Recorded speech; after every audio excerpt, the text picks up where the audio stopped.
नमस्कार दोस्तों। ITI electrician second year के लिए जो हम एमसीक्यू सीरीज चला रहे हैं उसमें आज छठा वीडियो है हमारा।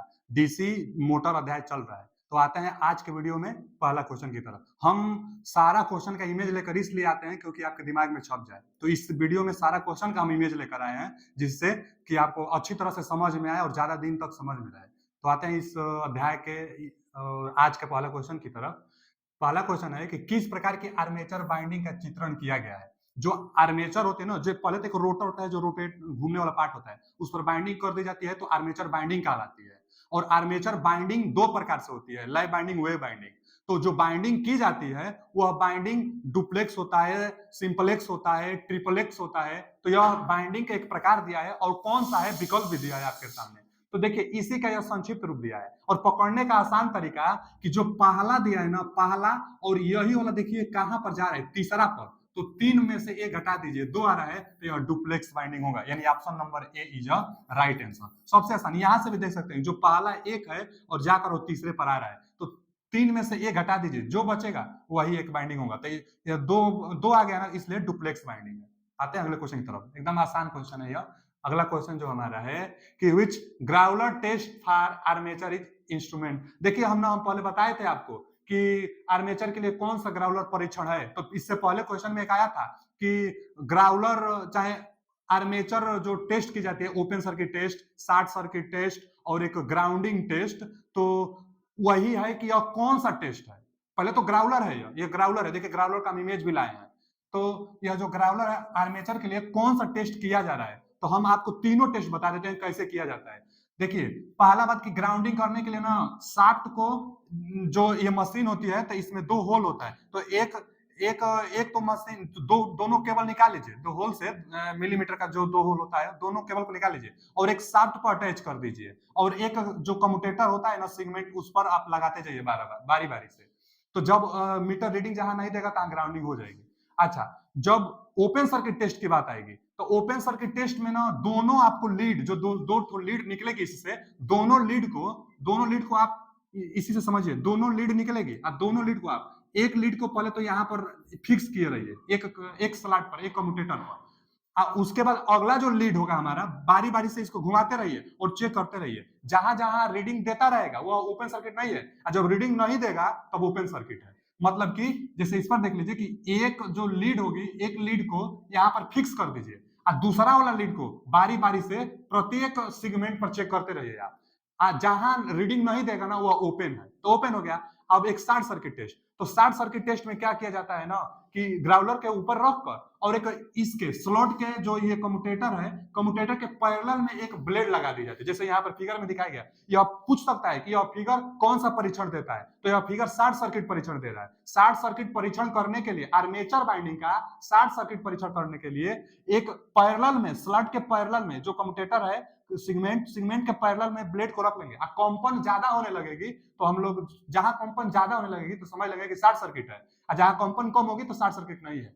तो अब यह इमेज दिया है, आप खुद देख सकते हैं कि एक तो यहाँ फिक्स किया है और इसी पर एक दूसरा लीड यहां से लगाया है, एक लीड यहाँ पर फिक्स है, ये रीडिंग दे रहा है।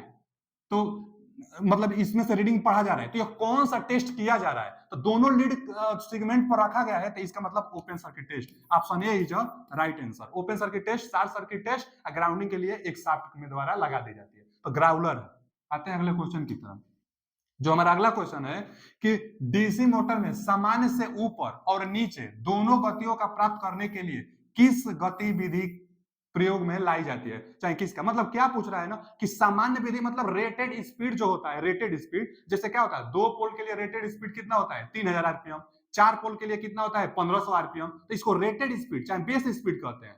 और रेटेड स्पीड से ज्यादा स्पीड आपको लाना है तो इसको एवं कहते हैं, और रेटेड स्पीड से कम लाना है तो नीचे स्पीड बोला जाता है, कम स्पीड कहा जाता है। तो रेटेड स्पीड से कम पर लाने के लिए आर्मेचर कंट्रोल मेथड, और रेटेड स्पीड से ज्यादा लाने के लिए वोल्टेज कंट्रोल मेथड। लेकिन एक ही ऐसा कंट्रोल मेथड है जो रेटेड स्पीड से ज्यादा भी ला देगा और रेटेड स्पीड से कम भी ला देगा। तो वही पूछा है, तो वह विधि कौन सा है, तो ward Leonard speed control method, जिसका इमेज है, जिसको मोटर जनरेटर सेट कहते हैं। इसमें 2 मोटर होता है और एक डीसी जनरेटर होता है। यह 3 फेज सप्लाई से दी जाती है और यहाँ पर जो डीसी मोटर है और ये भी एक डीसी जनरेटर है, सेपरेटली एक्साइटेड होता है। इसमें एक 6 पोल का एक्सचेंजर होता है। अब जो होता है ना, यहाँ पर फील्ड को वेरिएशन करके स्पीड को कम बेसी हम लोग इस मोटर कर लेंगे। मेन मोटर यही है हमारा, यहाँ पर लिखा दे कि वेरिएबल स्पीड मोटर, जो आप स्पीड ज्यादा भी आवश्यकता से कर सकते हैं, मतलब रेटेड से ज्यादा भी कर सकते हैं, रेटेड से कम भी कर सकते हैं। तो यही है वार्ड लियोनार्ड मेथड। क्या होता है ना कि इसमें मोटर और एक जनरेटर एक दूसरे से कपलिंग की गई होती है, कपलिंग की गई होती है, और कांस्टेंट स्पीड से इसको रोटेट करके, और वहां पर फ्लक्स में फील्ड फ्लक्स में यह फील्ड फ्लक्स है, फील्ड फ्लक्स में रेगुलेट करके स्पीड को कम बेसी किया जा सकता है। तो कौन सा मेथड है यह? तो ward Leonard speed control method, जो बेस स्पीड से ज्यादा भी कर सकती है और बेस स्पीड से कम भी कर सकती है, वार्ड लियोनार्ड मेथड। आते हैं अगले क्वेश्चन की तरफ। जो हमारा अगला क्वेश्चन है कि कम्यूटेटर क्यों तेज चमक उत्पन्न करता है। देखिए जो अभी कम्यूटेटर था ना, आर्मेचर में जो कम्यूटेटर था, तो कम्यूटेटर पर चमक आने लगती है। चमक का मतलब स्पार्किंग आने लगता है, और स्पार्किंग कब आएगा? जब कार्बन ब्रूस ढीला रहेगा। तो कार्बन ब्रूस जब ढीला रहेगा तो स्पार्किंग आएगी। तो इसमें देख लेते हैं कि ब्रूस की गलत स्थिति, हाँ यही है, अगर ब्रूस की गलत स्थिति अथवा ढीला आप कनेक्ट कर देंगे तो स्पार्किंग आएगी। तो इसका option A is a right answer. Commutator पर स्पार्क कहां से आता है? तो जब कार्बन ब्रूस जो होता है हमारा, अगर ढीला कनेक्ट है तब, चाहे गलत कनेक्शन है तब। चल रही डीसी मोटर में प्रेरित ईएमएफ की क्रिया क्या है? मतलब चल रही डीसी मोटर जो है, तो उसमें पूछ रहा है ना कि induce EMF in a running DC motor, what is the action of. तो देखिए जो मोटर होता है, जैसे यही हमारे पास मोटर है, मोटर में आप सप्लाई दे देंगे। जब आप मोटर को सप्लाई दे देंगे तो ये मैग्नेटिक फील्ड बनाया है। अब मैग्नेटिक फील्ड में जो आर्मेचर होता है, आर्मेचर जो होता है, आर्मेचर पर जब करंट आएगी, आर्मेचर बाइंडिंग, रोटर पर जो बाइंडिंग होती है आर्मेचर बाइंडिंग में जब करंट आएगी तो मैग्नेटिक फील्ड में यह रोटेट करेगा, तो इस पर एक बल लगेगी। फैराडे का नियम है भी ना कि करंट कैरिंग वायर जब मैग्नेटिक फील्ड में आती है तो उस पर एक बल लगता है, चाहे एक ईएमएफ उत्पन्न हो जाती है। तो वही तो पूछ रहा है कि इंड्यूस ईएमएफ, जिसको मोटर में बैक ईएमएफ कहते हैं, और यह काम क्या करता है, तो यह कैसे उत्पन्न हुआ। तो आप सप्लाई दिए हैं, मोटर को आप सप्लाई दिए हैं, जिससे आर्मेचर में भी एक करंट बनी है, मैग्नेटिक फील्ड में है, और यह रोटेट कर रही है। तो रोटेट कर रही है मैग्नेटिक फील्ड में, तो एक इंड्यूस ईएमएफ उत्पन्न होगा, जिसको बैक ईएमएफ कहते हैं, और वह बैक ईएमएफ जिससे उत्पन्न हुआ है उसी का अपोज करता है। मतलब सप्लाई आप दिए है ना टर्मिनल वोल्टेज, उसी का अपोज, विरोध करेगा। तो बैक ईएमएफ चाहे इंड्यूस ईएमएफ क्या करता है, तो जो आप सप्लाई दिए हैं उसका विरोध करता है। तो इसमें ऑप्शन देख लेते हैं कि लागू वोल्टेज की सहायता करता है, नहीं सहायता नहीं, अपोज करता है, अपोज द अप्लाइड वोल्टेज, लागू वोल्टेज का विरोध करता है। तो B option is a right answer, यही ऑप्शन है ना, लागू वोल्टेज का अपोज करता है। तो बैक ईएमएफ जो होता है मोटर में, वो अप्लाइड वोल्टेज का विरोध करता है, क्योंकि जिससे उत्पन्न होगा उसी का विरोध करेगा, लेंज का नियम कहता है। आते हैं अगला कि which motor has the characteristics curve, यह जो कर्व दिया है किस प्रकार के मोटर का है। तो देखिए मोटर तीन तो मोटर है, एक सीरीज मोटर, एक शंट मोटर, एक कंपाउंड मोटर। तो सीरीज मोटर जो होता है ना, सीरीज मोटर का ये वाला है। हम क्या बताए थे कि स्टार्टिंग में सीरीज का जो स्पीड होगा बहुत हाई होगा स्टार्टिंग में, अब बाद में जाकर कम हो जाता है। तो यही है सीरीज का। उसके बाद सीरीज के बाद शंट का, तो शंट एक लगभग में कांस्टेंट स्पीड से गति करता है। तो देखिए ये शंट का है, लगभग में कांस्टेंट स्पीड है, हल्का सा घट जाता है आर्मेचर रिएक्शन के कारण। तो शंट स्पीड लगभग में कांस्टेंट से जाता है। और उसके बाद एक कम्युलेटिव बच गया, मतलब कंपाउंड बच गया। कंपाउंड दो प्रकार का था, एक कम्युलेटिव एक डिफरेंशियल। तो ये जो ग्राफ है ना, ये वाला ग्राफ, तो ये कम्युलेटिव का ग्राफ है, यहाँ से ये जो आया है ये कम्युलेटिव का ग्राफ है, और जो ये है डिफरेंशियल का स्पीड थोड़ा बढ़ता जाता है, और कम्युलेटिव का भी स्पीड थोड़ा घटता जाता है। तो यही तो पूछ रहा है ना, यही तो पूछ रहा है, यानी कम्युलेटिव का। तो कम्युलेटिव कंपाउंड, डिफरेंशियल तो ऊपर वाला होता है। तो ये ऑप्शन किसका है? Cumulative, C option is a right answer, cumulative का। याद करने के लिए आसान तरीका, एक बार आप उसके थ्योरी को समझिए, शंट और सीरीज जो भी मोटर है, तो आसानी से याद रहेगी। आगे आता है 4 पॉइंट स्टार्टर। 4 पॉइंट स्टार्टर में होल्डिंग कॉइल से जुड़े प्रतिरोध का उद्देश्य क्या है? यह क्वेश्चन पीछे आ चुका है कि 4 पॉइंट स्टार्टर। अच्छा 4 पॉइंट कैसे होगा 4 पॉइंट? तो क्योंकि 4 टर्मिनल है। कौन कौन? तो एक देखिए, एक लाइन टर्मिनल, एक, और उसके बाद देखिए एक यहां से, ये भी एक है ना रेजिस्टेंस वाला, तो एल डैश, यानी 2 टर्मिनल, और एक देखिए ये फील्ड टर्मिनल, यहाँ पर एफ लिखा है ना, तो फील्ड के लिए फील्ड टर्मिनल, और एक ये आर्मेचर टर्मिनल। तब 4 टर्मिनल होता है, इसलिए इसको 4 पॉइंट स्टार्टर कहते हैं। और पूछा क्या है 4 पॉइंट स्टार्टर में होल्डिंग कॉइल से जुड़े प्रतिरोध का क्या उद्देश्य है? होल्डिंग कॉइल इसको कहते हैं जहां से आकर हैंडल आकर, स्टार्टर का हैंडल आकर लॉक हो जाता है, तो ये मतलब पकड़ लेता है, इसलिए इसको होल्डिंग। और होल्डिंग के साथ देखिए श्रृंखला में यहाँ एक रेजिस्टेंस जुड़ा है, तो होल्डिंग के साथ जो रेजिस्टेंस जुड़ा है, इसका उद्देश्य क्या है? इसका ये जो रेजिस्टेंस जुड़ा है ना, इसका उद्देश्य क्या है? तो क्या करंट को लिमिट करने के लिए, होल्डिंग के साथ करंट को लिमिट करने के लिए 110 वोल्ट पर काम करता है और यहाँ से सप्लाई 250 वोल्ट आती है, तो यह दोनों मिलकर करंट को लिमिट कर देते हैं। तो होल्डिंग करंट के साथ करंट को लिमिट करता है, चाहे उसको जलने से बचाता है। तो पहला ही ऑप्शन दिया है, A option is right answer. क्या है पहला ऑप्शन? कि limit current in NVC, no volt coil है। क्या लिखा है? देखिए नो वोल्ट कॉइल इसी को कहते हैं, होल्डिंग जो कॉइल है ना, नो वोल्ट कॉइल कहते हैं। तो नो वोल्ट कॉइल को करंट को लिमिट करने के लिए यह स्टार्टर होता है। डीसी मोटर को स्टार्ट करने के लिए स्टार्टर लगाई जाती है, क्योंकि स्टार्टिंग टाइम में आर्मेचर करंट का मान बहुत ज्यादा होता है। तो आर्मेचर करंट के मान को कम करने के लिए स्टार्टिंग में स्टार्टर का प्रयोग करते हैं। तो यह 4 पॉइंट स्टार्टर था।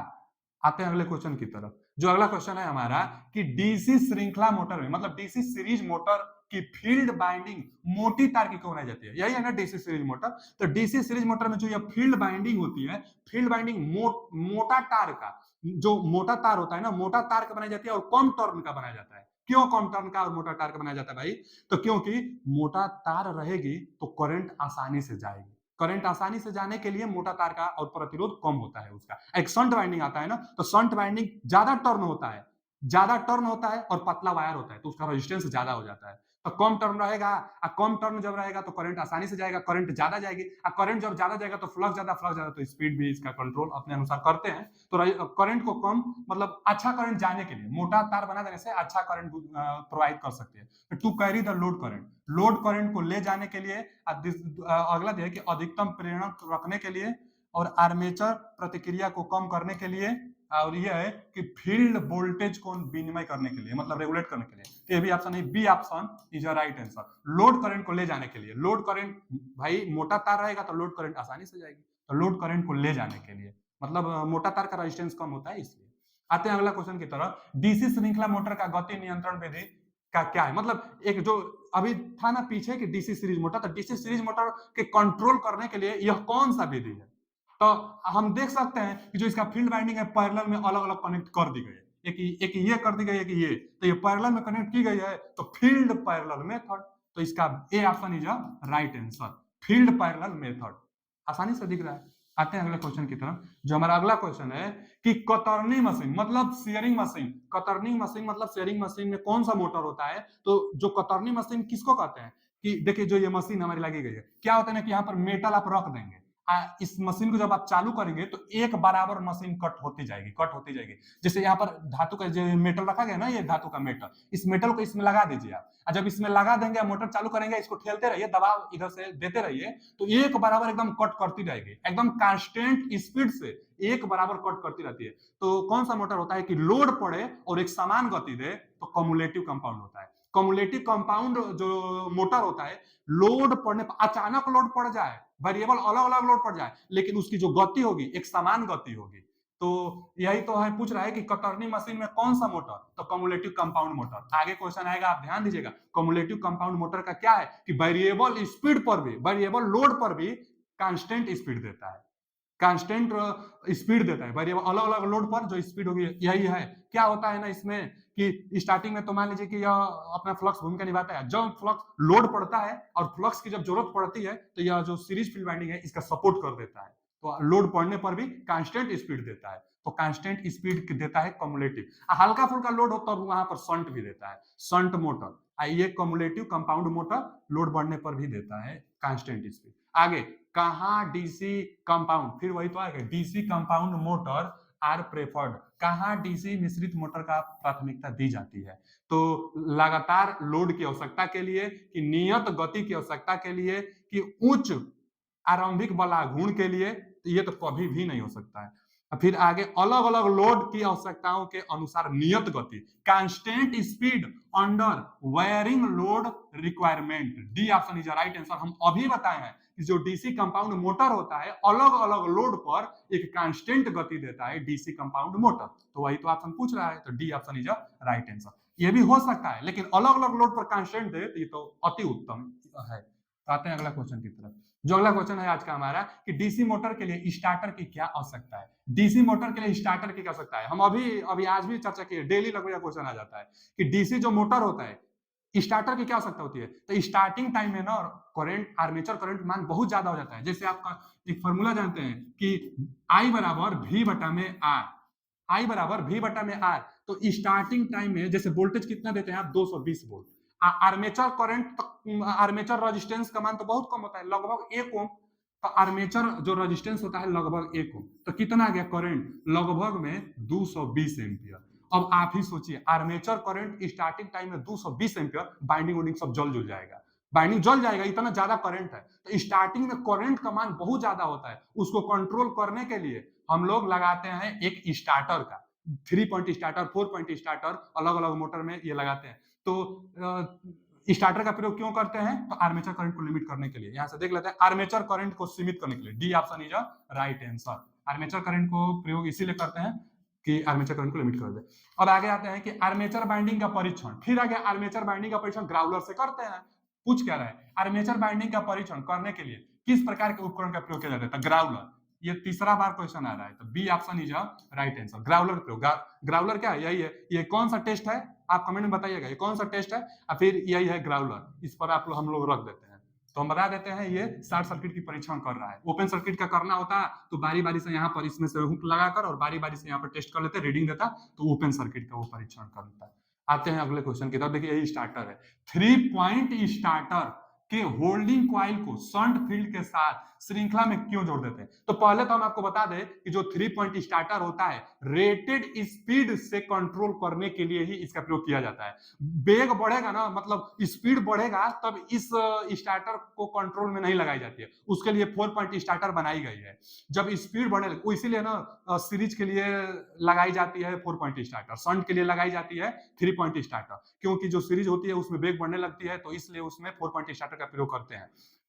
जो ये होता है 3 पॉइंट स्टार्टर, 3 पॉइंट स्टार्टर का प्रयोग हम लोग करते हैं कि रेटेड स्पीड है उससे कम स्पीड करने के लिए, चाहे उस जो स्पीड एक नियत है उस पर कर लिए, स्पीड को नहीं बढ़ाता है। तो यही पूछा है कि 3 पॉइंट स्टार्टर होल्डिंग कॉइल को शंट फील्ड के साथ श्रृंखला में क्यों जोड़ा जाता है। देखिए, पूछ रहा है कि होल्डिंग कॉइल के साथ शंट फील्ड को और एक रेजिस्टेंस को भी इसके श्रृंखला में क्यों जोड़ दी जाती है। तो इसके श्रृंखला में इसलिए जोड़ दी जाती है क्योंकि स्पीड को क्या करे, जब स्पीड बढ़े तो उसको कंट्रोल कर ले, रेजिस्टेंस बढ़ा देंगे, रेजिस्टेंस बढ़ेगा तो फ्लक्स कम होगा, फ्लक्स कम होगा तो मतलब वोल्टेज ड्रॉप कराकर फ्लक्स को क्या करते हैं ना कि हम लोग बढ़ा देते हैं, तो स्पीड कम हो जाता है, फ्लक्स को बढ़ाकर स्पीड को कम कर लिया जाता है, मतलब स्पीड को कंट्रोल करने के लिए। तो ये क्या है इसका ऑप्शन, लोड करंट को सीमित करने के लिए नहीं, लोड करंट को सीमित नहीं करता है, कम वोल्टेज पर चलाने के लिए ये भी नहीं, प्लंजर को ठीक से पकड़ने के लिए तो ये भी उचित नहीं है, क्योंकि ये तो मैग्नेटाइज पर निर्भर करेगा, जितना ज्यादा मैग्नेटाइज होगा तो पकड़ लेगा,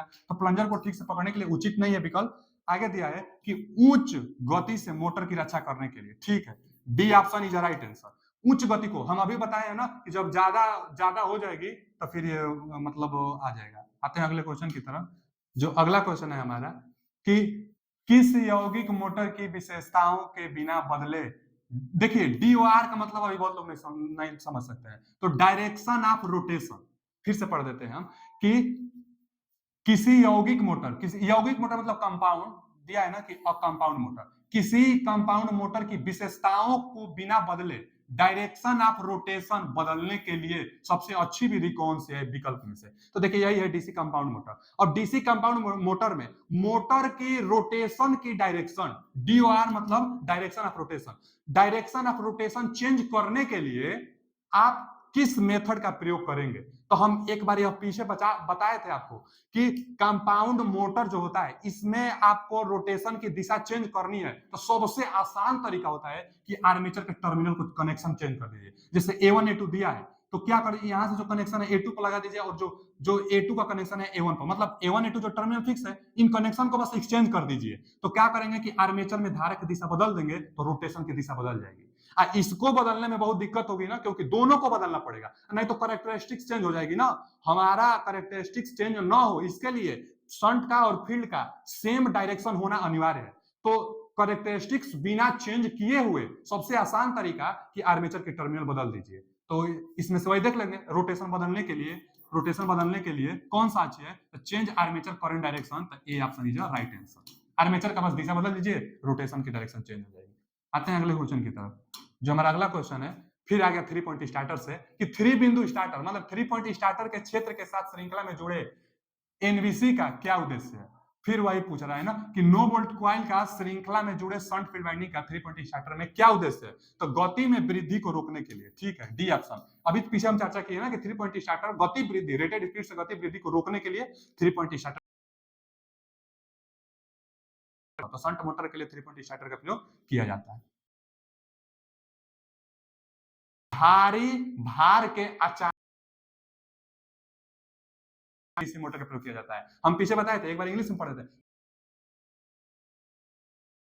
application for heavy load. Sudden मतलब अचानक, अचानक ज्यादा लोड पड़ जाए तो किस प्रकार के मोटर का प्रयोग करते हैं? DC motor. तो पढ़ लेते हैं कि cumulative compound motor, D option is right answer. Cumulative compound motor इसीलिए है कि लोड बढ़ जाए, जैसे लिफ्ट उट में भी कम्युलेटिव कंपाउंड मोटर का प्रयोग किया जाता है कि लोड बढ़ जाए फिर भी कांस्टेंट स्पीड से जाती रहे, तो कांस्टेंट स्पीड देता है लोड बढ़ने पर भी, अचानक लोड बढ़ जाए तो भी। कौन सा? Cumulative compound motor. तो कम्युलेटिव कंपाउंड मोटर का प्रयोग भार बढ़ने, अचानक भार बढ़ने के साथ भी कांस्टेंट स्पीड देता है। आते हैं अगले क्वेश्चन की तरफ। जो अगला क्वेश्चन है हमारा कि खाद्य मिक्सचर, देखिए एक बात तो एकदम ध्यान से सुन लीजिएगा कि मिक्सचर मोटर पूछ दे तो यूनिवर्सल मोटर मारते हैं। यूनिवर्सल मोटर जो होता है वो फील्ड की टेपिंग करके उसकी स्पीड को वेरी कराई जाती है।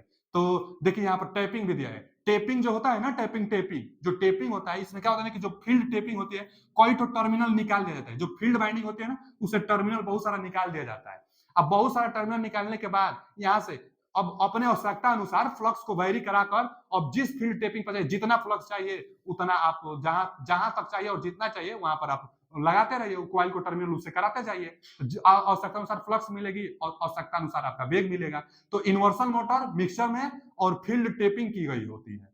तो वही खाद्य मिक्सचर मोटर्स में किस प्रकार के नियंत्रण विधि का प्रयोग की जाती है? तो series field tapping method is, और कोई टेपिंग तो पहले दिया ही नहीं है, तो series field tapping, series motor होता है वहां पर, तो सीरीज वाइंडिंग में, तो D option is right answer, series field tapping method. तो नमस्कार दोस्तों, कि आज का यह, मुझे आशा है कि वीडियो अच्छा लगा होगा। काफी बेहतरीन तरीकों से हम बताने की कोशिश की है। जो भी कमी है आप कमेंट में बताइए, और जो जो क्वेश्चन समझ में ना आए उसको भी कमेंट में करिए। अभी के लिए इतना ही, मिलते हैं अगले वीडियो में। नमस्कार।